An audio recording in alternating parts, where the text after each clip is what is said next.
आप सभी भक्तजन जो कि मॉर्निंग मंगल में जुड़ते हैं उन सभी के श्री चरणों में सादर प्रणाम। Hare Krishna. Thank you for all the beautiful services. Let's today I think Tara Mataji is not around and it's her service for Bhagavad Gita 18.66. So we will skip the service and directly move on to Srimad Bhagavatam reading and understanding. So let's begin with the prayer service for Srimad Bhagavatam. हरे कृष्ण माता जी, दंडवत प्रणाम। धन्यवाद माता जी। ओम नमो भगवते वासुदेवाय। ओम नमो भगवते वासुदेवाय। ओम नमो भगवते वासुदेवाय। नारायण नमस्कृत्य नरं चैव नरोत्तमं देवी सरस्वती व्यासेः ततो जयमुदीरते। नष्टप्रायेषु भद्रेषु नित्यं भागवतं सेवाय भक्तं भगवत उत्तम श्लोकेः भक्ति भवति नैष्ठकी। कृष्णाय वासुदेवाय देवकी नंदनाय च नंदगोपकुमाराय गोविंदाय नमो नमः। थैंक यू माता जी। हरे कृष्णा। ब्यूटीफुल। कल हमने आज हम पढ़ेंगे कैंटो 1 का चैप्टर 12 का और टेक्स्ट 32 हम पढ़ेंगे। कल तक हमने देखा था कि परीक्षित महाराज कैसे बड़े हो रहे हैं, इसके बारे में हमने पढ़ा था कि बिना रुके वो कंटिन्यूस बड़े हो रहे हैं, जैसे कि चंद्रमा अपनी कलाओं में बढ़ते जाता है। कौन सा वाला चंद्रमा बढ़ते जाता है? शुक्ल पक्ष का जो चंद्रमा होता है वो अमावस्या से पूर्णिमा तक वो जैसे बढ़ते जाता है, वैसे ही परीक्षित महाराज भी अपनी कलाओं में बढ़ रहे थे। और उनका जो उनका जो परवरिश हो रही थी वो सबके बीच में हो रही थी, तो सब उसको उनको बहुत अच्छी अच्छी चीजें सिखा रहे थे। तो जिस तरीके से कृष्ण ने 64 कलाओं को सीखा था अपने गुरु के आश्रम में, उसी प्रकार से परीक्षित महाराज भी 64 कलाओं को सीख रहे थे। तो यहाँ तक ये बात थी। अब 32 श्लोका जो आता है उसमें कहा जा रहा है कि महाराज युधिष्ठिर जो है वो अश्वमेध यज्ञ की तैयारी कर रहे हैं। तो ये बताया जा रहा है इस वाले श्लोका के अंदर में। 32 श्लोका। यक्षमानो अश्वमेधेन ज्ञाति द्रोहा जिहास्या राजा लब्धा धनो दध्यो नानेत्र कर दंडयो। यक्षमानो अश्वमेधेन ज्ञाति द्रोहा जिहास्या राजा लब्धा धनो दध्यो नान्यत नानेत्र कर दंडयो। यस माता जी। हरे कृष्ण माता जी। प्रणाम। दंडवत प्रणाम माता जी, आप सबको दंडवत प्रणाम। सॉरी, कल मेरा नेट का प्रॉब्लम हुआ और वापस कनेक्ट नहीं हुआ। यस माता जी, वी थॉट एज मच। इसी समय राजा युधिष्ठिर स्वजनों से युद्ध करने के कारण किए गए पापों से मुक्ति पाने हेतु अश्वमेध यज्ञ करने पर विचार कर रहे थे, लेकिन उन्हें कुछ धन प्राप्त करने की चिंता सवार थी, क्योंकि लगान तथा जुर्माने से एकत्र कोष के अतिरिक्त और कोई धन संग्रह नहीं था। हरे कृष्ण। हे कृष्ण माता जी। फर्स्ट वर्ड है यक्षमानो। यक्षमानो मतलब विचार कर रहे थे। कौन विचार कर रहे थे? राजा युधिष्ठिर विचार कर रहे थे। क्या विचार कर रहे थे? कि अश्वमेध यज्ञ कराया जाए। क्यों कराया जाए अश्वमेध यज्ञ? ज्ञाति द्रोह। ज्ञाति मतलब जो संबंधियों से उन्होंने द्रोह किया, मतलब जो उन्होंने युद्ध किया, जिहास्या, तो उससे उत्पन्न पाप से द्रोह किया, युद्ध किया अपने संबंधियों से, उससे उत्पन्न पाप से। ये हिडन मीनिंग है, इसका एग्जैक्ट नहीं दिया है पर ये हिडन मीनिंग है। उससे उत्पन्न पाप से, जिहास्या मतलब मुक्ति पाने के लिए। तो उन्होंने एक्चुअली में ये भगवान की प्लानिंग थी। भगवान धर्म की स्थापना करना चाहते थे और उनको ठीक पता था कि युधिष्ठिर से बेटर कोई भी धर्म की स्थापना नहीं कर सकता है। तो ये उनकी प्लानिंग थी। और युधिष्ठिर क्षत्रिय होने की वजह से अपने धर्म को निभा रहे थे, इस वजह से ये युद्ध हुआ था। ऐसा नहीं था कि वो राजा बनने का उनका बिल्कुल ख्वाब था और वो कुछ नहीं। नहीं, क्योंकि वो क्षत्रिय थे तो उसलिए उनको रूल करना था। वो उन्होंने ऑप्शन बहुत दिए थे कि ऐसा नहीं, खाली 5 गांव दे दो, ये दे दो तो कहा गया था नहीं सुई के बराबर नोक के बराबर भी नहीं दिया जाएगा। तो इस वजह से उनको फिर लड़ना पड़ा। ठीक है, एस फर्स्ट में ही नहीं था कि हम तो बिल्कुल लड़ेंगे, दे दो नहीं तो लड़ेंगे। उन्होंने बहुत सारे ऑप्शंस दिए पर फिर भी जब नहीं हुआ तब ये युद्ध हुआ। और युद्ध हुआ तो इसमें पाप नहीं हुआ, परंतु इनको फिर भी लग रहा है कि पाप हुआ। वैसे सबने उनको समझाया, भीष्म पितामह ने, कृष्ण ने, ये सब उनको समझा रहे कि नहीं भाई जो हुआ ये ऐसा ही होना था, पाप नहीं लगा। पर फिर भी इनको लग रहा है कि पाप हुआ, तो उस पाप से मुक्ति पाने के लिए वो सोच रहे हैं कि अश्वमेध यज्ञ किया जाए। अश्वमेध यज्ञ हम सब जानते हैं कौन सा वाला क्या होता है, वी नो ना, या अश्वमेध, वहां पे घोड़े को पूरे पृथ्वी का चक्कर लगाने के लिए भेजा जाता है। और जो उस घोड़े का जब वहां से निकलता है एक्सेप्ट कर लेता है, तो दैट मीन्स जिस राजा ने को अश्वमेध यज्ञ कंडक्ट करा है, तो जिसकी टेरिटरी से वो घोड़ा निकल रहा है, वो राजा रूलिंग राजा के रूल को एक्सेप्ट करता है और फिर उसको टैक्स देता है। और यदि वो एक्सेप्ट नहीं कर रहा है उसके अधिपत्य को, मतलब जो जो अश्वमेध या कर रहा है उसके अधिपत्य को एक्सेप्ट नहीं कर रहा है, तो फिर उसको लड़ना होता है। और उसके बाद ही ये जो घोड़ा होता है पूरा चक्कर लगा करके जब वापस आता है तो यज्ञ होता है, और इसमें इस घोड़े की बलि दी जाती है। अब आप सोच सकते हैं कि बलि देकर के भी तो गलत कर रहे, बलि दी जाती है। तो इसमें सब बहुत ही तरीके से होता है। तो ये जो घोड़ा होता है उसको भी प्रॉपर अच्छी योनि प्राप्त हो जाती है। इस तरीके से होता है। ठीक है। सो अब नेक्स्ट आते हैं राजा लब्ध धनोधया धयो। मतलब अब राजा युधिष्ठिर सोच विचार कर रहे हैं कि अब धन इकट्ठा कैसे किया जाए, क्योंकि एक्चुअली ये हुआ है कि जो युद्ध हुआ है उसमें बहुत धन खर्च हुआ है, बहुत खर्च हुआ है। अब सोच क्यों रहे हो, ये देखिए, नान्यत्र कर दंडयो। नान्यत्र कर, कर मतलब क्या होता है कि कर वसूलते हैं ना, कर वसूलने के द्वारा भी धन एकत्रित होता है। कर यानी कि टैक्स, टैक्स इकट्ठा करते हैं तभी भी धन मिलता है। और दंड से भी धन मिलता है। दंड से धन कैसे मिलता है, आप सोच सकते हैं दंड से धन कैसे मिलता है? कॉमन एग्जाम्पल है, मुझे। जुर्माना, जुर्माना होता है, मान लो वो किसी तरीके से। बिल्कुल ठीक बात है जी, बिल्कुल ठीक, एकदम ठीक है। तो दंड से ऐसे मिलता है कि जैसे चालान हो जाता है ना, तो ये जुर्माना लगाते हैं तो उससे भी तो धन अर्जित होता है। तो कर से और दंड से, है ना। कर तो हर व्यक्ति देता है, और दंड जो गलत करता है वो देता है। तो खैर दोनों तरीके से धन अर्जित होता है, परंतु ये धन सफिशिएंट नहीं है। ये धन सफिशिएंट नहीं हो रहा था, क्योंकि पहली बात तो युद्ध में बहुत धन खर्च हो गया था। दूसरी बात, अश्वमेध यज्ञ को करने के लिए बहुत ज्यादा धन चाहिए होता है।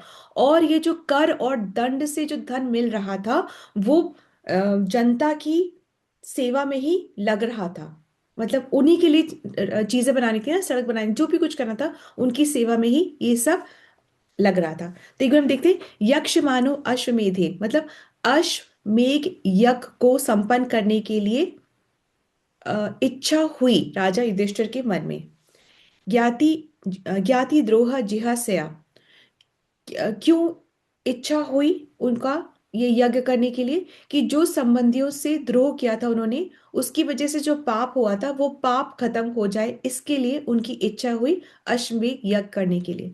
राजा लब्धो धनो दध्यो, मतलब राजा युधिष्ठिर धन प्राप्त करने के, कैसे धन कैसे इकट्ठा करा जाए, कहाँ से लेकर आए, कहाँ से लेकर आए। जैसे अभी हम भी सोचते हैं ना, जब मैराथन होता है, जब भगवत गीता और भागवत मैराथन होता है, तो हमें भी सब अपने अपने टारगेट्स लेते हैं। और हम टारगेट क्यों लेते हैं, क्योंकि हम टारगेट ले ही ना तो हम कुछ करेंगे ही नहीं।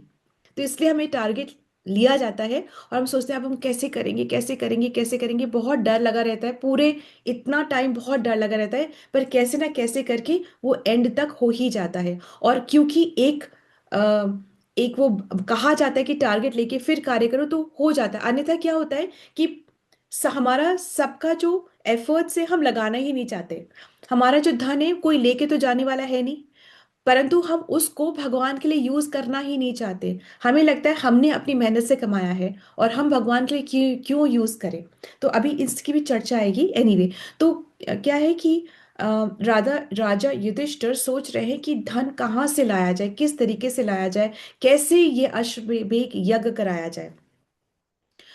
क्योंकि जो नाने यत्र कर दंडो, मतलब जो टैक्स से और जो दंड से जो भी पैसे इकट्ठा हो रहा था वो सफिशिएंट नहीं था, वो नहीं था, सफिशिएंट नहीं था।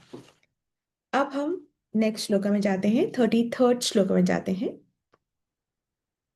तत् अभिप्रेतमालक्ष्य भ्रातरो च्युत चोदित धनं प्रहीनम् आजहुर उदीच्यं दिशि भूरिश। तद् अभिप्रेतमालक्ष्य भ्रातरो च्युत धनं प्रहीनम् आजहुर उचि उदीच्यात् दिशि भूरिश। यस माता जी। राजा की हार्दिक इच्छाओं को जानकर उसके भाइयों ने अच्युत भगवान श्री कृष्ण की प्रेरणानुसार उत्तर दिशा से राजा मरुद द्वारा छोड़ा गया प्रचुर धन एकत्र किया। हम्म अब इसको हम थोड़ा सा एक डिफरेंट तरीके से इसको मतलब पढ़ते हैं। तद तद मतलब उनकी, उनकी मतलब किसकी? राजा युधिष्ठिर की। अभिप्रेत, अभिप्रेत मतलब उनके मन में एक इच्छा हुई। क्या इच्छा हुई? कि धन को कैसे प्राप्त किया जाए। यज्ञ तो करना ही करना है, अब धन को इस यज्ञ के लिए कैसे प्राप्त किया जाए। तो कहने का तात्पर्य यह है, अब आगे यह है कि युधिष्ठिर महाराज की क्या इच्छा थी। इस श्लोक में युधिष्ठिर महाराज की क्या इच्छा थी? अश्वमेध यज्ञ करने का। अयश्विक याग करने की। और अब इच्छा हो रही कि अब ये विचार हो रहा है कि वो धन को कैसे एकत्रित किया जाए। तो अब क्वेश्चन आता है कि क्या उनकी इच्छाओं को उनके सिर्फ भाइयों ने देखा? क्योंकि अर्जुन निकल गए थे ना, अर्जुन सबको अलग अलग दिशा में भेजा गया धन एकत्रित करने के लिए। जब इच्छा हुई तो क्या होता है, भाई जो होता है ना अपने भाई की मन की बात पहचान जाता है, तो वो सर्वश्रेष्ठ रिश्ता होता है। दूसरा रिश्ता क्या होता है कि भाई कहे और तब भाई उस बात को पूरा कर दे, तो सेकंड ग्रेड रिश्ता हो जाता है। और थर्ड जो निर्किष्ट रिश्ता होता है वो क्या होता है कि वो कह भी रहा है तो भी हम सुन नहीं रहे हैं, तो थर्ड रिश्ता हो जाता है। तो अभी इन्होंने इच्छा करी, विचार करा, और जो भाई जो है वो चारों दिशाओं में निकल जाते हैं धन को एकत्रित करने के लिए। अब प्रश्न आता है, क्या सिर्फ भाइयों ने ही उनकी इच्छा को पहचाना या उनकी इच्छा को देखा? देखा मतलब कि देख करके समझना। देखा मतलब जैसे बोलते हैं ना कि जैसे हम खाना परोस रहे हैं तो बोलते हैं ना एक बार कि एक बार वापस से ये सब्जी का बोल सबको दिखा दो। तो दिखा दो मतलब कि अगर किसी को चाहिए तो समझो उसको चाहिए और उसको परोस भी दो। तो इस तरीके से इच्छा देखना मतलब कि इच्छा देख करके समझ करके उसके लिए जो कार्य करना है उसके कार्य करने के लिए तैयार होके निकल भी गए, इस तरीके से। तो अगर प्रश्न आता है कि क्या सिर्फ भाइयों ने ही उनकी इच्छा को देखी, तो आंसर ये है कृष्णा ने भी देखी। कृष्णा ने भी देखी। कृष्ण ने भी देखी, और कृष्ण ने देख करके फिर क्या करा? कृष्ण ने देख करके ही उस सबको प्रेरित किया। एक्चुअली ये अपनी मर्जी से कोई भी नहीं कर सकता है, ये कृष्ण ही प्रेरणा देते हैं और तब हम कार्य कर पाते हैं। तो कृष्ण ने भी प्रेरणा दी। प्रेरणा देने के बाद में क्या हुआ? उदीच्याम दिशि भूरिश, वो उत्तर दिशा में निकल गए, उत्तर दिशा में निकल गए। और फिर वहां पे उनको बहुत धन प्राप्त हुआ। भूरिशा मतलब कि क्या हुआ? बहुत सारा उनको धन प्राप्त हुआ। मतलब कि राजा युधिष्ठिर के मन की इच्छा को समझकर उनके भाई जो कि भगवान कृष्ण के द्वारा प्रेरित थे, वो धन को इकट्ठा करने के लिए उत्तर दिशा में निकल गए और उनको फिर प्रचुर मात्रा में धन मिला और उस धन को इकट्ठा करके लेकर आए। ठीक है, ये है इसका, ये 33rd श्लोका का है। ओके, अब हम हम्म, एक प्रश्न बनता है कि युधिष्ठिर महाराज, हम कहते हैं कि भगवान का नाम लो और सारे पाप नष्ट हो जाते हैं, तो क्या युधिष्ठिर महाराज को ये बात पता नहीं थी? क्यों उन्होंने नाम नहीं लिया और यज्ञ के लिए तत्पर थे? ऐसा उन्होंने क्यों किया? हम बोल सकते हैं, इट्स जस्ट अ कॉन्वर्जेशन। प्रजा का पालन करने के लिए उनको धन चाहिए होगा। हाँ, धन तो कर से और टैक्स से भी आ रहा था। अभी इनको जो धन चाहिए, एक्स्ट्रा जो धन चाहिए ना, ये अश्वमेध यज्ञ को पूरा करने के लिए, ये संपन्न करने के लिए इनको ये चाहिए, क्योंकि बहुत ज्यादा खर्चा होता है इसमें। तो ये अभी यज्ञ, क्या ये यज्ञ करे थे पाप को खत्म करने के लिए? तो पाप तो नाम से भी खत्म हो जाते, तो ये फिर यज्ञ क्यों कर रहे हैं? इनके कर्म, अपना कर्म करना चाहते हैं। ये शायद कर्म वो दिखाते हैं। धर्म की स्थापना करने के लिए ये बताना चाहते हैं, जो लोग भगवान का नाम नहीं लें लेकिन अगर कुछ अच्छा सोचें किसी और के लिए करने को, जैसे अभी भी होता है ना, दान पुण्य कर दो, बट उनका इतना इंटरेस्ट नहीं होता भगवान नाम में हम्म। शायद। हाँ हाँ, ठीक है। ठीक है, और बिल्कुल आप सब सही जगह पे जा रहे हैं, बिल्कुल सही पूछ रहे हैं। मतलब in the Hare sense, Krishna.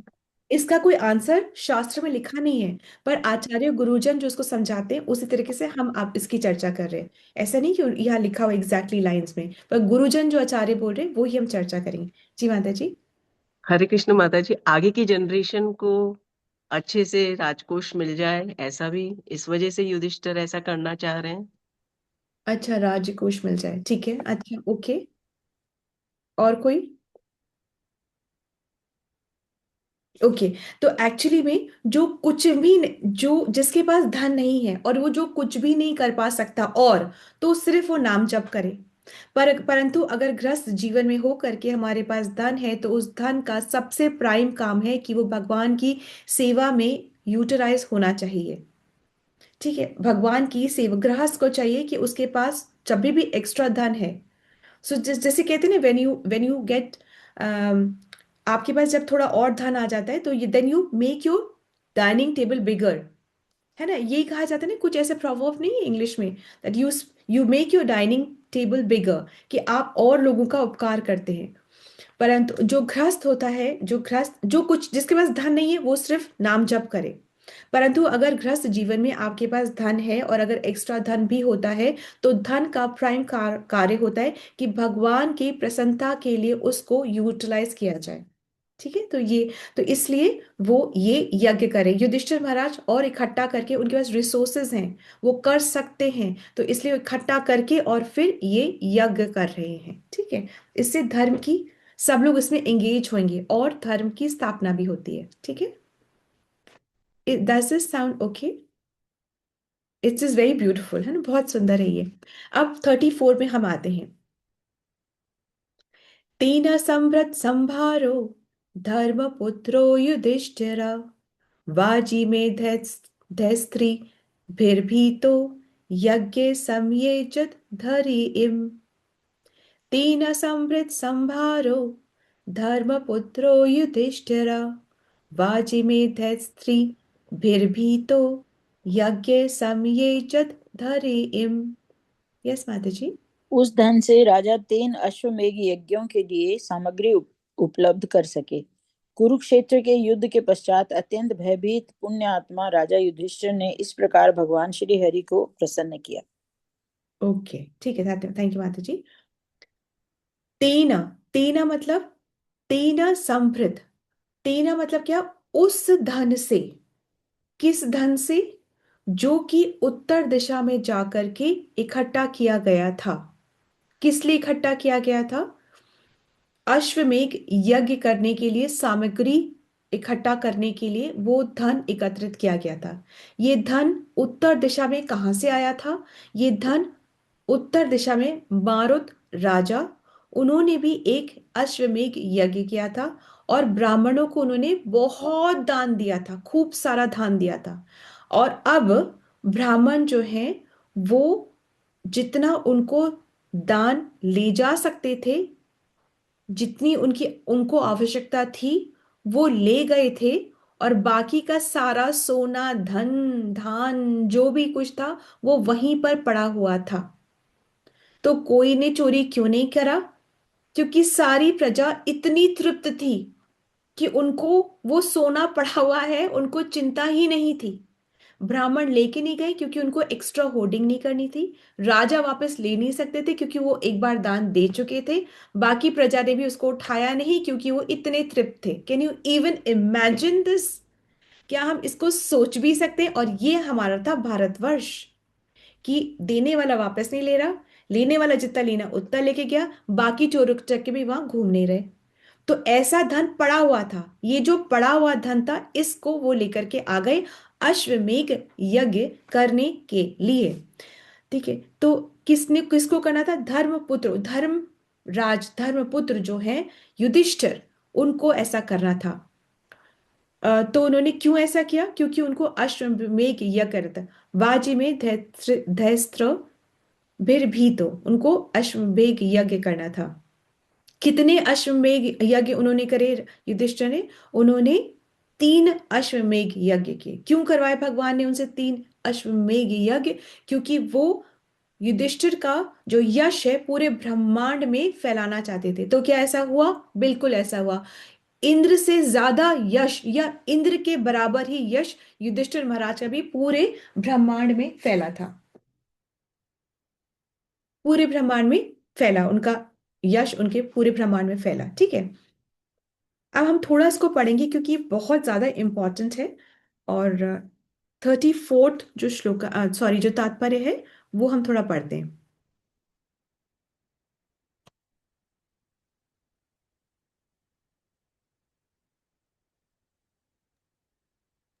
हरे कृष्ण। हरे कृष्ण माता जी। महाराज युधिष्ठिर विश्व के आदर्श एवं विख्यात पुण्यात्मा राजा थे। फिर भी वे कुरुक्षेत्र युद्ध के समापन पर अत्यधिक भयभीत थे, क्योंकि हाँ, इस युद्ध में बड़ी मात्रा में नरसंहार हुआ था और यह सब उन्हें सिंहासन पर आरूढ़ करने हेतु किया गया था। अतएव युद्ध से होने वाले समस्त पापों का उत्तरदायित्व उन्होंने अपने ऊपर ले लिया और इन एक, पाप यस माता जी। तो अब क्या है कि यहाँ पर इनसे जो महाराज युधिष्ठिर जो है, ये इतने पुण्यात्मा थे कि इनसे एक्चुअली में कुछ गलत कार्य होता ही नहीं था। इन्होंने कोई गलत कार्य किया ही नहीं था। और फिर भी वो सोच रहे थे कि मैंने बहुत बड़ा पाप करा, ये सब मेरी वजह से हुआ है, ना मैं राजा बनता ना ये सब होता, मेरी वजह से ये सब हुआ है। तो वो पूरा उत्तरदायित्व, पूरी रिस्पॉन्सिबिलिटी खुद अपने सिर पर मर रहे थे। हमारे लिए गलती करने के बाद भी सॉरी बोलना कितना डिफिकल्ट होता है। और अगर कहा जाए तो हम कहते हैं कि हमें हमारे लिए डिफिकल्ट नहीं है, हम सॉरी बोल सकते हैं, पर गलती हमारी है ही नहीं। पहले तो हम गलती ही नहीं मानते अपनी, और गलती मानने के बाद सॉरी बोलना तो हम कितना डिफेंड करते हैं अपने आप को कि नहीं ऐसा नहीं वैसा, वो नहीं वो। परंतु यहाँ पर राजा युधिष्ठिर जो है, जो पाप उनकी वजह से हुआ ही नहीं उसका भी उत्तरदायित्व वो लेकर के उसका पश्चाताप करना वो चाह रहे हैं। यस माता जी। अतएव युद्ध में होने वाले समस्त पापों का उत्तरदायित्व उन्होंने अपने ऊपर ले लिया और इन पापों से छुटकारा पाने हेतु उन्होंने 3 अश्वमेध यज्ञ करने चाहे, जिसमें घोड़े की बलि दी जाती है। ऐसे यज्ञ बहुत महंगे पड़ते हैं, इसके लिए राजा युधिष्ठिर को भी महाराज मरुत का सोना तथा उनके द्वारा ब्राह्मणों को दिया गया सोना लेना पड़ा। चूंकि विद्वान ब्राह्मण महाराज मरुत द्वारा दान किए गए समस्त सोना अपने साथ नहीं ले जा सके थे, अतएव दान में प्राप्त बहुत सा सोना वे वहीं छोड़ गए थे। महाराज मरुत भी इस तरह दान दिए गए सोने को फिर से संग्रह नहीं कर सकते थे। इसके अतिरिक्त यज्ञ में काम आने वाले समस्त स्वर्ण की थालियां तथा पात्र कूड़े में फेंक दिए गए थे। मैं समझ रही हूँ। जैसे कि जो हम जैसे हम आजकल तो थर्मोकॉल और पत्तलों में अपना सामग्री रखते हैं ना, वहां पे वो सोने की थालियों में रख रहे थे और उसको यूं ही कचरे में फेंक दिया था। अब आप सोच लीजिए। यस माता जी। और यह सोना तब तक बिना किसी के स्वामित्व का पड़ा रहा जब तक महाराज युधिष्ठिर ने अपने काम के लिए उसे एकत्र नहीं कर लिया। भगवान श्री कृष्ण ने महाराज युधिष्ठिर के भाइयों को सलाह दी कि वे बिना किसी के स्वामित्व के सोने को ले आएं, क्योंकि यह सोना राजा का था। सबसे आश्चर्यजनक बात तो यह थी कि राजा की प्रजा ने ऐसे अनधिकृत सोने को एकत्र करके किसी उद्योग अथवा ऐसे ही किसी उद्यम में नहीं लगाया।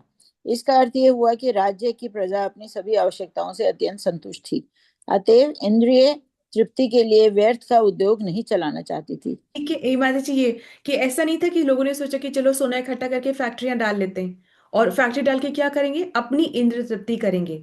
क्योंकि ये इंद्र अपने लिए धन कमाना बंधन में पड़ना है। जितना आवश्यक है उतना जरूर, पर उससे ज्यादा बंधन का कारण बनता है। ये इसको समझना बहुत मुश्किल है, आसान नहीं है। तो ऐसे मत सोचिए कि हमको एक बार में समझ आ जाएगा कि ये बहुत डिफिकल्ट है, ऐसा नहीं करना। यस माता जी। महाराज युधिष्ठिर ने यह स्वर्ण राशि यज्ञ संपन्न करने तथा भगवान श्री हरि को प्रसन्न करने हेतु मंगवाई, अन्यथा राजकोष के लिए संग्रह करने की उनमें कोई आकांक्षा न थी। ठीक है, अब आप इसको समझ गए कि ये यज्ञ भी कृष्ण की, भगवान की प्रसन्नता के लिए ही है।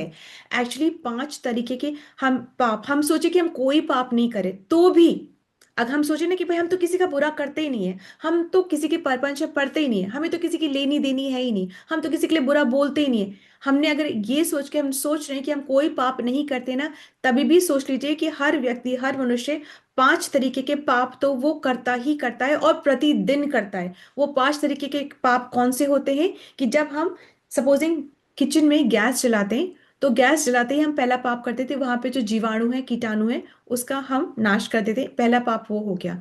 फिर पानी में भी बैक्टीरियाज होते हैं, पानी से भी पाप होता है। झाड़ू लगाते हैं तो भी हम कितने कीटाणु को मारते हैं, वो पाप होता है। जब हम चलते हैं तभी भी हम कितने कीटाणु मारते हैं, वो पाप होता है। जो हमें दिखते भी नहीं है वो हम करते हैं और वो हमारा पाप होता है। तो इस पाप को रेक्टिफाई करने के लिए हमें क्या करना है? यज्ञ तो हमें करना ही करना है, पुण्य कर्म करने ही करने हैं, गौ सेवा करनी ही करनी है, नाम जप करना ही करना है, और प्रसाद हमें पाना ही पाना है। ठीक है, तो क्या क्या हमने करना है? पुण्य कर्म करने हैं, यज्ञ दान सेवा ही हमें करना ही है, गौ सेवा करना है, नाम जप करना है, प्रसाद हमको पाना है, ये हमें करना ही करना है। और जो यज्ञ बोल रहे हैं वो यज्ञ क्या है? भगवत गीता में हमने क्या सीखा है कि यज्ञ क्या होता है? यज्ञ क्या है? नाम संकीर्तन करना। ठीक है, नाम संकीर्तन करना मतलब यज्ञ वो होता है हर कर्म को भगवान को अर्पित करके। हाँ, हर, बिल्कुल ठीक, हर कर्म को जब हम विष्णु या कृष्ण की प्रसन्नता के लिए करते हैं तो वो यज्ञ होता है। और जो हम अपनी प्रसन्नता के लिए करते हैं वो कर्म होता है। कर्म का हमें क्या भुगतना पड़ता है? रिएक्शंस भुगतने पड़ते हैं। परंतु जो हमने कार्य को यज्ञ के रूप में किया है, कृष्ण या विष्णु की प्रसन्नता के लिए किया है, फिर उसका हमें कर्म नहीं लगता है। बल्कि दो चीजें होती हैं जब हम यज्ञ विष्णु या कृष्ण की, यज्ञ मतलब कोई भी काम, कोई भी काम जब कृष्ण या विष्णु की प्रसन्नता के लिए करते हैं तो दो काम होते हैं। पहला काम क्या होता है कि हमें कर्म, वो हमारा कर्म नहीं बनता है, यानी कि हम बंधन में नहीं पड़ते। और दूसरा कार्य क्या होता है कि हमारे पूर्व में जो पाप है वो भी नष्ट हो जाते हैं। Can you even imagine? काम काम हम वही कर रहे हैं, जलेबी खानी तो खा रहे हैं, एक हो गया अपने लिए खाई, बन गया कर्म, हमने पाप खा लिया। और एक हो गया हमने अर्पित करके हमने पाया, तो रिएक्शंस खत्म, पाप खत्म। एक बार प्रसाद पाते हैं ना, जो हम एक बार हम जो प्रसाद पाते हैं ना, कितना पाप हमारे नष्ट होते हैं, कितने जन्मों के। ये पूरा कुछ मैं सुना था, अब I am not too sure, इसलिए आपको करेक्ट नहीं बता पा रही, परंतु एक बार आप एक मील प्रसाद का खा पाते हैं ना, उसमें आप कितने पाप नष्ट करते हैं। इतना अच्छा है और इतना ही बुरा है अगर हम, तो कोई जानबूझ के बुरा थोड़ा ना करता है क्योंकि ज्ञान नहीं है। तो अब ज्ञान नहीं है इसलिए हमने कर दिया तो हम बच जाएंगे? बिल्कुल भी नहीं, पनिशमेंट तो वही मिलेगा। चाहे आप जानबूझ के सिग्नल तोड़ो या आपको नहीं पता है बाय चांस तोड़ दो, आपको पनिशमेंट तो मिलेगी मिलेगी, ये बात हो जाती। ठीक है, तो अब यज्ञ से क्या होता है? यज्ञ मतलब हर कर्म को भगवान की प्रसन्नता के लिए करना, वो यज्ञ होता है। ठीक है, सिर्फ आहुति देना यज्ञ नहीं होता। यज्ञ से क्या होता है? यज्ञ का एक पूरा चक्र होता है। वो चक्र क्या होता है कि आपने यज्ञ करते हैं तो देवतागण भी प्रसन्न होते हैं। जब देवतागण प्रसन्न होते हैं तो वर्षा होती है, मतलब प्रॉस्पेरिटी होती है, वर्षा होती है, प्रॉस्पेरिटी होती है। जब वर्षा होती है तो अन्न होता है और अन्न से जीवन चलता है, तो ये पूरा साइकिल बनता है। ठीक है ना, ये पूरा। और यहाँ पे अश्वमेध यज्ञ भी किस लिए हो रहा था? पैसे इकट्ठा करने के लिए नहीं हो रहा था, भगवान की प्रसन्नता के लिए यज्ञ हो रहा था। क्योंकि वहां ब्राह्मणों को दान होगा, मंत्रों का उच्चारण होगा, एक वातावरण अच्छा होगा, एक क्या होगा कि सब में वो ट्रांसफर होगा, भक्ति का बीज सब में प्लांट होगा। ठीक है, यस माता जी, आगे पढ़ेंगे। हमें महाराज युधिष्ठिर के कर्मों से शिक्षा ग्रहण करनी चाहिए। ये युद्ध स्थल में घटित पापों से भयातुर थे, अतः वे परम पुरुष को प्रसन्न करना चाह रहे थे। इससे संकेत मिलता है कि हमारे दैनिक कार्यकलापों में अनायास पाप होते रहते हैं और ऐसे अनचाहे पापों से प्रायश्चित के लिए शास्त्रों द्वारा अनुमोदित यज्ञ संपन्न करने चाहिए। श्रीमद् भगवद गीता के में श्री भगवान कहते हैं, यज्ञार्थार्थ कर्मणो यंत्र लोकोयम कर्म बंधन, कि समस्त अवैध कर्म करने या अनिच्छित अपराधों को छुटकारा पाने हेतु मनुष्य को शास्त्रों द्वारा अनुमोदित यज्ञ संपन्न करने चाहिए। ऐसा करने से वह सभी प्रकार के पापों से मुक्त हो जाएगा। किंतु जो ऐसा नहीं करते और स्वार्थ अथवा इंद्रिय तृप्ति के लिए कर्म करते हैं, उन्हें अपने द्वारा किए गए कर्म पापों का कष्ट उठाना पड़ता है। अतएव यज्ञ करने के मुख्य उद्देश्य परम पुरुष श्री हरि को प्रसन्न करना है। यज्ञ की विधियां देश, काल तथा व्यक्ति के अनुसार बदल सकती हैं, किंतु यज्ञों का उद्देश्य सभी काल में तथा सभी परिस्थितियों में एक ही रहता है, और वह है परमेश्वर श्री हरि की तुष्टि। ठीक है माता जी। तो इसमें ना एक चीज क्या होती, सिद्धांत मतलब प्रिंसिपल, वो नहीं बदलता, परंतु डिटेल्स जो होती है ना, जैसे विधि विधान तरीके जो होते हैं वो बदल सकते हैं। जैसे कि प्रिंसिपल क्या है कि हर कार्य को विष्णु या कृष्ण की प्रसन्नता के लिए करना चाहिए, ठीक है, परंतु उसकी डिटेलिंग बदल सकती है कि आप जब अपने घर में हैं तो एक फला तरीके से आप अ, अपनी ऑल्टर सेवा करें, अब आप ट्रैवल कर रहे हैं तो आप उसका तरीका बदल जाता है। तो देश काल परिस्थिति के हिसाब से वो तरीका बदल जाता है। जैसे कि भोग लगाना चाहिए, है ना, परंतु अगर आप सोचे कि नहीं इसी से ही भोग लगाना चाहिए, तो वो देश काल परिस्थिति के हिसाब से बदल जाता है। आप सोचिए कि अ, रोज सुबह मुझे खीर का जैसे भोग लगाना ही चाहिए, पर अब आप ट्रैवल कर रहे हैं, अब आप नहीं बना सकते, तो उसको आप थोड़ा सा चेंज कर, डिटेलिंग को चेंज कर सकते हैं, ठीक है ना। इसी प्रकार से आरती करने का सिद्धांत है, परंतु आरती का भी एक समय है, वो समय के हिसाब से आप करोगे। रात में 1 बजे आप उठ गए हो तो आरती नहीं करने लग जाओगे, ठीक है। तो देश काल परिस्थिति के हिसाब से डिटेलिंग बदल जाती है, परंतु सिद्धांत या प्रिंसिपल सेम रहता है, वो नहीं बदलता कि हाँ आरती होनी चाहिए, इट्स अ फैक्ट, होनी चाहिए, प्रसाद हमें पाना चाहिए, it's a fact, Vishnu Vishnu या कृष्ण की प्रसन्नता के लिए कार्य करना चाहिए, इट्स अ फैक्ट, तभी वो यज्ञ खिलाएंगे, इट्स अ फैक्ट, ये हमें करना है, और हर एक मनुष्य को यज्ञ करना है, इट्स अ फैक्ट, ये हमें करना है अभी, और कृष्ण की प्रसन्नता के लिए यज्ञ करना है। और यस माता जी, इसको आगे पढ़ेंगे, इतना भी ठीक है। पुण्यमय जीवन की यही रीति है, यही संसार में शांति तथा संपन्नता लाने की विधि है। महाराज युधिष्ठिर ने संसार के आदर्श पुण्यात्मा राजा के रूप में ये सब किया। यदि महाराज युधिष्ठिर अपने दैनिक कार्यों को संपन्न करने में, राज्य कार्यों को संचालन करने में, जहाँ मनुष्य तथा पशुओं के वध को मानी हुई कला समझा जाता है, पाप करने बैठते हैं, तो जरा अनुमान करें कि कलयुग के अप्रशिक्षित जनता जाने तथा अनजाने में कितना पाप करती होगी। जिनके पास श्री भगवान को प्रसन्न करने हेतु यज्ञ संपन्न करने का कोई साधन भी नहीं है, अतः श्रीमद् भागवतम का कथन है कि मनुष्य का मुख्य कर्तव्य यह है कि वह अपने वृत्तिपरक कार्यों को संपन्न करके परमेश्वर को प्रसन्न करे। तो यहाँ पे ये जो 1.2.13 जो श्लोका है वो है, अथ पुंभिर्द्विजश्रेष्ठ वर्णाश्रम विभागश स्वनुष्ठिष्ट धर्मस्य समसिद्धिर हरितोषिणम। मतलब कि जितना जो वर्ण आश्रम का जो विभाग किया गया है, वर्ण आश्रम, वर्ण क्या है, ब्राह्मण क्षत्रिय वैश्य शूद्र, और आश्रम क्या है, ब्रह्मचर्य गृहस्थ वान और सन्यास। जो जितना वर्ण और आश्रम का जो भी विभाजन किया गया है, तो वो हमारे लिए इसलिए क्या है कि हम उसको 100% अच्छे से अपनी कैपेबिलिटी के अकॉर्डिंग उसको पूरा करना चाहिए। और क्यों करना चाहिए, कृष्ण या विष्णु की प्रसन्नता के लिए। तो ये मतलब वर्ण आश्रम जो बना है उसमें हमें कार्य करना है कृष्ण और विष्णु की प्रसन्नता के लिए, दैट इज इट। और जो पाप कार्य कर रहा है उसको, जो पाप कार्य करने की प्रेरणा दे रहा है उसको, और जो पाप कार्य करने में सहायता कर रहा है उसको, तीनों को सिमिलर पाप मिलता है। Is that okay? अगर आप सहायता कर रहे हो किसी पापी की, तो आप प्रेरित उसको मोटिवेट कर रहे हो कि हाँ तुझे करना चाहिए ऐसे, सही है, ऐसे तो, और जो पाप कर रहा है, तीनों को एक ही समय एक ही प्रकार का दंड या मतलब पाप मिलता है। यस माता जी, आगे बढ़ेंगे। भले ही किसी भी स्थान, समुदाय, जाति या संप्रदाय का कोई व्यक्ति किसी भी वृत्तिपरक कार्य में क्यों न लगा हो, लेकिन उसे देश, काल तथा पात्र के अनुसार शास्त्रोचित यज्ञ करने चाहिए। वैदिक ग्रंथों में संस्तुति की गई है कि कलयुग में लोग बिना अपराध के भगवान श्री कृष्ण के पवित्र नाम के कीर्तन द्वारा श्री भगवान के गुणगान करें। कीर्तनाद एवं कृष्ण से मुक्त संगह परम वज्रेत। ऐसा करने से मनुष्य सभी पापों से मुक्त हो जाता है और भगवत धाम वापस जाकर जीवन की परम सिद्धि प्राप्त कर सकता है। हम इस ग्रंथ में कई स्थानों पर विशेष रूप से आरंभ में भगवान श्री चैतन्य महाप्रभु की जीवनी प्रस्तुत करते समय इस विषय में बता चुके हैं और अब भी समाज में शांति तथा संपन्नता के लिए उसी को दोहरा रहे हैं। श्री भगवान ने श्रीमद् भगवत गीता में खुलकर घोषणा की है कि वे किस प्रकार हम पर प्रसन्न होते हैं, और वही विधि भगवान श्री चैतन्य महाप्रभु के जीवन तथा उनके उपदेश कार्य से प्रदर्शित होती है।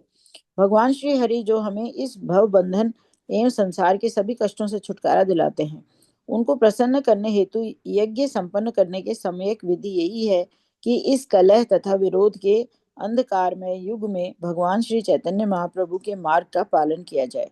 जी माता जी, तो ये जो कलयुग है ये कलह का युग है। कलह मतलब हम बात बात पे कलह कर सकते हैं, हमको कोई मतलब ज्यादा इंग्रेडिएंट्स चाहिए ही नहीं कलह करने के लिए, हम किसी भी बात पे कलह कर सकते हैं, क्योंकि ये इस युग का दोष है, ये कलयुग है, इसलिए हम ऐसा करते हैं, युग का दोष है। तो हमें बेसिकली क्या करना है, चैतन्य महाप्रभु ने जो मार्ग बताया है उस पे फॉलो करना है। वो कौन सा वाला मार्ग है? संकीर्तन, हरे कृष्णा कृष्ण कृष्णा हरे हरे, हरे रामा राम रामा हरे हरे। यही हमें करना है और यही हमारा यज्ञ है। कैसे हमारा ये यज्ञ है? देखिए, जो हम आहुति दे रहे हैं, जो हम आहुति दे रहे हैं वो क्या है? ये महामंत्र की हम आहुति दे रहे हैं। आहुति हम किससे देते हैं? वो जो चम्मच होता है ना लकड़ी का, उससे हम आहुति देते हैं। तो हमारे पास वो सबके पास वो चम्मच है, हमारे पास सबके पास जीवा है, सबकी एक तरीके से जीवा है, 6-6 इंच की जीवा सबको मिली हुई है। तो हम उससे आहुति देनी है महामंत्र की। कैसे देनी है? अपनी जीवा से, यानी कि आहुति का जो चम्मच होता है उससे आहुति देनी है। अब आहुति देने, जब यज्ञ होता है तो एक पुरोहित होता है। यहाँ पे कौन पुरोहित है? यहाँ पे हम अपने खुद के पुरोहित हैं। हम ही अपना भला कर सकते हैं और हम ही अपनी हानि पहुंचा सकते हैं। हम अपने पुरोहित स्वयं हैं। ठीक है। अब यज्ञ करने के लिए यज्ञ कुंड चाहिए होता है। तो यो यज्ञ कुंड क्या हुआ? यज्ञ कुंड क्या है जिसमें हम डालते जाते हैं? वो कुंड क्या है? हमारे कान हैं, क्योंकि हमें जो बोल रहे हैं हमें वो सुनना भी है। Is it okay? तो पुरोहित हम खुद हैं, आहुति महामंत्र है, जो आहुति का जो चम्मच है वो हमारी जिह्वा है, और पुरोहित हम स्वयं हैं, और कुंड क्या है? वो हमारे कान है। इस प्रकार से हम प्रतिदिन यज्ञ करते हैं। और इस ये यज्ञ को करने को किसने बोला है? चैतन्य महाप्रभु ने। वो कौन है? He is Krishna himself. Radha Rani के रूप में कृष्णा हिमसेल्फ, वो खुद हमसे कह रहे हैं कि हमें ये करना है। मजाक है? नहीं, ये सच है। कब हुआ ये? अभी 500 साल पहले ही हुआ है। उन्होंने कहा और आपने सुन लिया? नहीं, ऐसा नहीं कि उन्होंने कहा हमने सुन लिया, पर यस ऑफ कोर्स हम हैं इतने फॉर्चुनेट कि हम अभी भी वही ज्ञान हमें ट्रांसफर होकर के आ रहा है, और हम और आप बैठ के सुन और बोल पा रहे हैं। ठीक है। सो इतना इम्पॉर्टेंट है ये हमारा। आने वाले भी जो पैराग्राफ्स है उसमें यही दिया है, जिसका कि मैंने आपको संक्षेप में करके कहा है। लास्ट वाला पैराग्राफ पढ़ सकते हैं माता जी? भगवान श्री चैतन्य महाप्रभु ने इन सब की रक्षा करने हेतु समस्त व्यवहारिक कार्यों के लिए संकीर्तन आंदोलन का यज्ञ का विधान किया था, और आधुनिक युग के मनुष्यों के लिए इस निश्चित तथा संस्तुत मार्ग का अनुसरण करने हेतु पुरजोर संस्तुति की गई है। जी माता जी, अब हम सोचे हम अश्व में यज्ञ करेंगे तो नहीं, काल परिस्थिति के हिसाब से वो यज्ञ नहीं वैलिड है। अब क्या करना है? हमें ये संकीर्तन महामंत्र जो है उसका हमको यज्ञ प्रतिदिन करना है, औरों को भी इसी से जोड़ना है। ठीक है। So thank you so much for your patient hearing. Srila Prabhupada की जय, श्री व्यासदेव की जय, श्रीमद् भागवतम महापुराण की जय, आप सभी वैष्णव वृंद की जय जो कि इतने प्रेम से और इतने ध्यान से दिन प्रतिदिन इसको सुनते हैं। हरे कृष्णा। थैंक यू माता जी, thank you. Do you have to, anybody has anything to say, ask? Otherwise we move on to मंगल ध्वनि। हरे कृष्ण माता जी। हरे कृष्ण माता जी। जैसा आपने कहा अभी कि चैतन्य महाप्रभु खुद राधा रानी और कृष्ण के कौन मिलित रूप है। है, तो ये किसने मतलब साबित करके दिखाया? क्योंकि ऐसे बहुत से संघ है उसके जो प्रतिनिधि होते हैं वो खुद को हम कृष्ण के अवतार हैं ऐसे भी बोलते हैं, तो हम समझिए। ठीक है माता जी। तो ये षड रूप भगवान ने अपने, जब भगवान चैतन्य महाप्रभु के रूप में आए, तब उन्होंने ये बिल्कुल भी नहीं कहा कि मैं भगवान हूं। उन्होंने कहा कि मैं भक्त हूं, क्योंकि उनको ठीक पता था कि मेरी भक्ति का तरीका मुझसे बेहतर कोई और नहीं बता सकता। ये तो पूछो कि गीता माता जी आपको खाने में क्या पसंद है, तो आपसे बेहतर कोई और नहीं बता सकता। कोई ऐसे कहेगा कि हाँ मेरे ख्याल से वो इतना, उनको ये बहुत मीठा बहुत पसंद है ये, पर आपसे ज्यादा बेटर आपके बारे में, की पसंद के बारे में कोई नहीं बता सकता।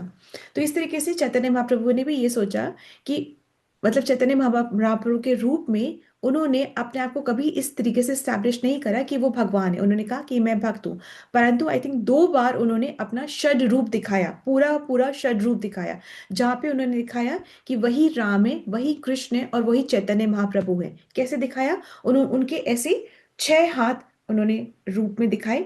एक में उन्होंने बांसुरी पकड़ी थी, एक में उन्होंने धनुष बाण पकड़ा, और एक में उन्होंने चैतन्य महाप्रभु का जो सन्यास डंडा है वो पकड़ा। तो इस तरीके से उन्होंने अपना रूप दिखाया था। मैं बोलने में जब रहता है तो बिल्कुल याद रहता है, अभी मैं भूल चुकी हूँ कि कब और किसको ये रूप दिखाया था। तो ये रूप उन्होंने दिखाया। और ये चीजें क्या होता है कि जैसे जैसे हम क्यों विश्वास करें इसको, है ना, कि हम क्यों विश्वास करें इसको, कैसे हम विश्वास करें। नंबर 1, तो जैसे हम मटेरियल लाइफ में, जैसे ए के बाद बी आता है, बी के बाद सी आता है, हमको कैसे पता चला ये? आपने कैसे सीखा ये कि ए के बाद बी, इसके बाद सी के बाद डी, ऐसे कैसे सीखा माता जी आपने? गुरु से सीखा। गुरु से सीखा ना, आपके टीचर ने आपको सिखाया, ठीक है ना। इसी तरीके से ये जो ज्ञान है, जो आध्यात्मिक ज्ञान जो है, ये भी गुरु परंपरा से ही आता है, और ये गुरु परंपरा से ही आ रहा है। तो भौतिक जगत में कई बार होता है कि हम इसको क्वेश्चन नहीं करते कि भाई ए के बाद बी क्यों आया, क्यों नहीं तुमने पहले कुछ और एफ जी दे दिया, क्यों तुमने ए के बाद बी दे रहे हो, ऐसे क्यों कर रहे हो। हम नहीं करते, हमारी कंडीशनिंग होती है ये। परंतु जो स्पिरिचुअल जगत की जो बातें होती हैं, उसको हम क्वेश्चन करते हैं, विच इज वेरी गुड, कि करना भी चाहिए। पर हम ये देखते हैं कि वो फिर जिस तरीके से हमने एबीसीडी अपने टीचर से सीखी है, उसने अपने टीचर से, उसने अपने टीचर से, इसी प्रकार से आध्यात्मिक ज्ञान जो है, हम आचार्यों में, जो परंपरा से जो आ रही है ना, परंपरा बोनाफाइड गुरुज आ रहे हैं, हम उनसे सीखते हैं। और हमको देखना है कि ये पूरी परंपरा कृष्ण तक पहुंचती है। और ये सच है, ये मतलब इसमें नहीं कि ये सेंटिमेंटल होकर आप सोच रहे हैं कि कृष्ण तक पहुंच रही है। एक्चुअली में वी आर फॉर्चुनेट। अब आज के कुछ ना, और कुछ लाख साल बाद जो आएंगे, वो और बिलीव नहीं कर पाएंगे। हम अभी 500 साल में ही आ गए, इसलिए कह रहे हैं अभी तो बहुत अच्छा समय चल रहा है, अभी संध्या कालीन चल रही है जैसे, बहुत अच्छा समय चल रहा है। ये 5,000 बीत गए, 5,000 अभी और अच्छे चलेंगे। अब हम सोचे कि कोई बात नहीं, इस जन्म में नहीं, अगली बार मर के आ जाएंगे, फिर आ जाएंगे। कौन जान रहा है कि अब हम कितना कब आएंगे? मतलब ठीक है जैसे भी आएंगे, अब हम कब आएंगे कौन जान रहा है? कोई गारंटी थोड़ी ना है कि अभी हम बस यूं गए, हम सेकंड शरीर में यूं आ जाएंगे, नहीं पता चलता कब हमें वापस से वो अवसर मिलेगा, नहीं जान पा सकते। इसलिए ठीक है। हे कृष्ण माता जी, थैंक यू माता जी। So let's move on to मंगल ध्वनि। हे कृष्ण। हरे कृष्णा। हरे कृष्णा। सबको दंडवत प्रणाम। जय ओम विष्णु पदाय डिवाइन ग्रेस एसी भक्ति वेदांत स्वामी श्रीला प्रभुपाद की जय। नामाचार्य भक्ति सिद्धांत सरस्वती ठाकुर को स्वामी महाराज की जय। अनंत कोटि वैष्णव वृंद की जय। नामाचार्य शीला हरिदास ठाकुर की जय। श्री श्री राधा माधव की जय। श्री पंचतत्व की जय। श्री जगन्नाथ सुभद्रा बलदेव की जय। श्री प्रहलाद नरसिंह भगवान की जय। श्री तुलसी महारानी की जय। श्री पतित पावन गौर निताय की जय। श्री गौर निताय प्रेमानंद हरि हरि बोल। All glories to assembled devotees, Hare Krishna. All glories to Guru and Gauranga, Hare Krishna. All glories to Srila Prabhupada, Hare Krishna. प्रेम से कहो श्री कृष्ण चैतन्य प्रभु नित्यानंदा श्री अद्वैत गदाधर शिवसादि गौर भक्त वृंदा की जय। राधा कृष्ण गोप गोपीनाथ राधा कुंड श्याम कुंड गिरी गोवर्धन ब्रजभूमि वृंदावन धाम चंद्र उदय मायापुर नवदीप धाम की जय। राम सीता लक्ष्मण हनुमान की जय। गंगा मैया यमुना मैया की जय। ट्रांसडेंटल बुक डिस्ट्रीब्यूशन की जय। महाप्रसादम की जय। हरि नाम संकीर्तन की जय। Please forgive me if I have offended anyone with my words, deeds and action. वांछा कल्पतरुभ्यश्च कृपा सिंधुच एव च पतितनां पावनेभ्यो वैष्णवो नमो नमः। हरे कृष्णा, सबको दंडवत प्रणाम। Thank you so much for the service. Have a blessed day, everyone. Hare Krishna. Let's all join our hands and pray to Krishna and seek his blessings so that we can all become sincere devotees and do our chanting offenselessly. Hare Krishna. Let's all join our hands and pray to Krishna and seek his blessings to bless all those who are suffering from any kind of ailments to recover faster. Hare Krishna. Let's all join our hands and pray to Krishna and seek his blessings for the strength that we need for our spiritual growth. Hare Krishna, Krishna Krishna, Hare Hare, Hare Rama, Rama Rama, Hare Hare. Hare Krishna. Then pranam. Thank you so much for your presence and your participation. Krishna willingly, we will meet tomorrow. Also, नमस्ते जी। Hare Krishna Mataji. Also, please remember that if we can support the marathon of Bhagavad Gita, it will be very nice. हमारे खुद के लिए बहुत अच्छा होता है और एटलीस्ट हम एक एक कार्टन तो हम सब कर सकते हैं। इतनी तो सामर्थ्य हम सब में है कि हम कर सकते हैं। This is for our own benefit and this is the account between us and Krishna. So वो हमारे पास, वो ऐसे नहीं कि हम पैसे यहाँ से बचा लेंगे तो हमारे पास वो बच जाएंगे, ऐसे नहीं होता। पर अगर हम उसको सही चीज में यूज कर लेंगे तो हमारे लिए वो बेनिफिशियल हो जाता है, हमारे लिए वो बेनिडिक्शन बन जाता है, हमारे लिए वो बहुत, जैसे होता है ना कि न जाने कब हमारे अच्छे कर्म हमारे आड़े आ गए और हम बच गए। तो ये वो वाली चीज होती है कि और ये कर्म से भी ऊपर है, ये कर्म नहीं, अच्छा कर्म नहीं है ये कर्म से भी ऊपर है। ये हमें भक्ति प्रदान करता है और भक्ति पैसों से खरीद नहीं सकते। पर ऐसे कार्य में जब हम सेवा में आते हैं, जब हम एफर्ट्स लगाते हैं, तो ये हमारी भक्ति बढ़ाता है। ये हमारी सेवा है जो सेवा ही भक्ति बढ़ाती है, सेवा ही प्रेम बढ़ाती है। सो ये एक सेवा होती है और there is nothing more to it. ठीक है। Hare Krishna. Thank you so much for your presence. We will meet tomorrow. Hare Krishna माता जी, मेरी बेटी का शादी का सालगिरह है। वेरी नाइस माता जी। What is the name, what is her name? Diksha and Siddhant. अच्छा, तो आज उनकी मैरिज एनिवर्सरी है। ठीक है।